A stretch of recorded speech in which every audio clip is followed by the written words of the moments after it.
পরামর্শ সবাই দিতে পারে, কিন্তু দায়িত্ব নিজেকেই নিতে হয়। অহংকারী ব্যক্তির কাছ থেকে পরামর্শ নেওয়া বড়ই বোকামি। জীবনে ভালোভাবে বাঁচতে চাইলে সমস্যাকে হালকাভাবে নিতে হয়। যদি তুমি কখনো অপমানিত বোধ করো, তবে অপরকে সেটা বুঝতে দেবে না।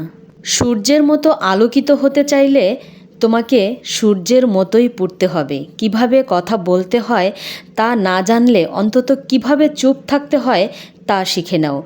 তারাই সুখী যারা নিন্দা শুনতে পারে আর নিজেদের ভুলগুলো ঠিক করে নিতে পারে।